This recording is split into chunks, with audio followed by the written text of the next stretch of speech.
Dalam nama Bapa dan Putra dan Roh Kudus. Amin. Allah Bapa di surga, kami mengucap syukur karena Engkau menempat kami di suatu komunitas. Komunitas lokal bersama para imam, bersama biarawan di Wisma Karmel ini.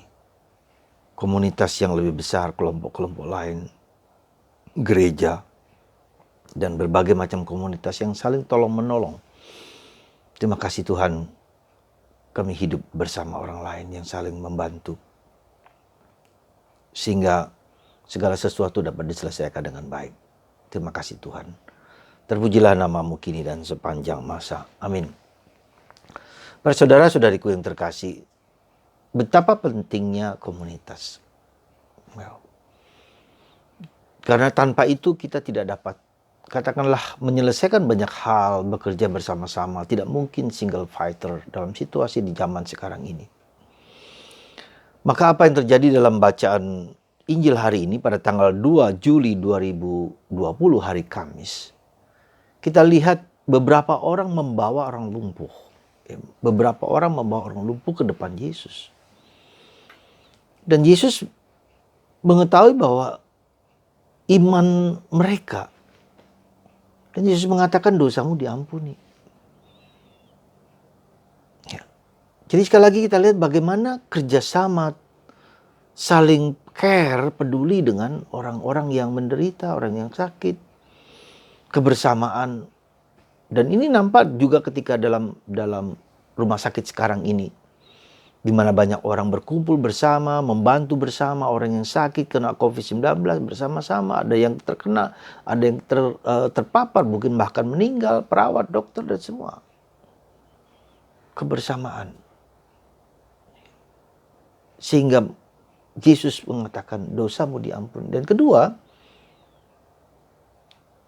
ada bagian dari hidup kita bahwa penderitaan, kesulitan, salib, masalah juga bisa karena dosa kita. Ya. Jadi bukan hanya sekedar suatu perilaku tertentu, sikap tertentu, tapi karena dosa kita, kesombongan kita, keangkuhan kita, kebohongan kita, ketidakjujuran kita terhadap orang di sekitar keluarga kita, ataupun juga terhadap Tuhan. Bahkan ketidakjujuran, kebohongan pada diri kita sendiri. Sehingga orang terjerumus pada sesuatu yang tidak layak bagi dirinya, bagi keluarganya, bagi orang lain, bagi gereja. Maka Yesus mengatakan dosamu diampuni. Nah, jadi kalau kita perhatikan, kalau kita lihat bahwa Yesus itu berpikir tentang kebaikan orang lain. Membuat orang selamat, bebas, merdeka dari berbagai macam belenggu-belenggu dosa dan nafsu-nafsu.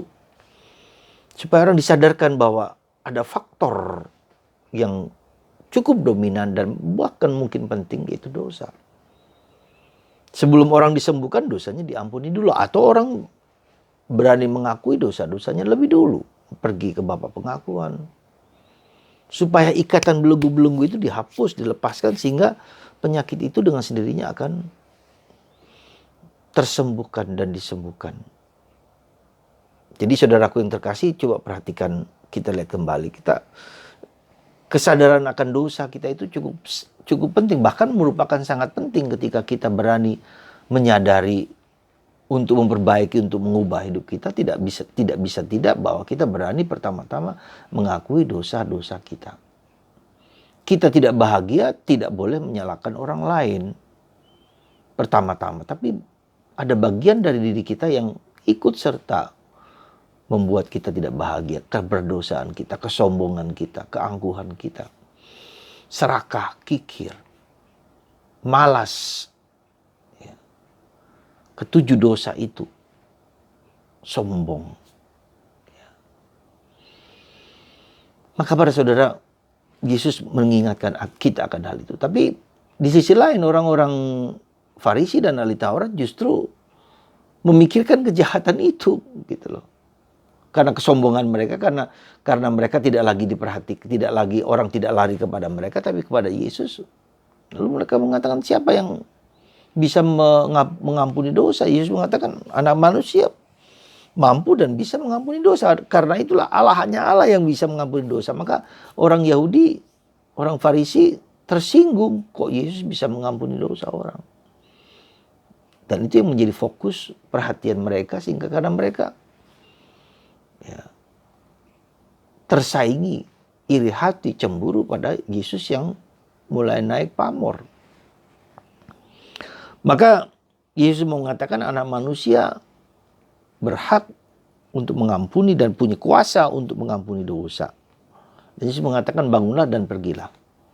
Ya, pulanglah ke rumah. Dan orang itu pun bangun lalu pulang. Maka orang yang melihat kejadian itu menjadi takut, menjadi heran. Lalu mereka memuliakan Allah. Karena ia telah memberi kuasa demikian besar kepada manusia. Saudaraku yang terkasih dalam Kristus. Pelajaran apa yang bisa kita petik dari Injil hari ini yang berbicara bahwa Yesus, orang yang lumpuh bisa berjalan kembali. Orang yang ada banyak kelumpuhan, bisa dalam arti, bisa kelumpuhan fisik, kita tidak bisa berjalan. Tapi juga bisa kelumpuhan di mana stagnan. Ya, stagnan dalam arti apa?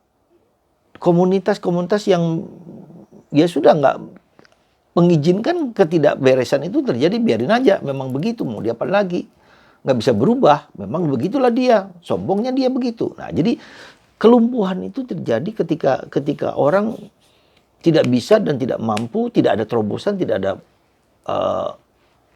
breakthrough, ya hanya sampai di situ, sudah selesai, menerima dosamu, kesalahanmu, itu urusanmu. Enggak. Kelumpuhan bisa terjadi karena itu juga. Jadi bukan hanya karena lumpuh fisik, tapi lumpuh psikis.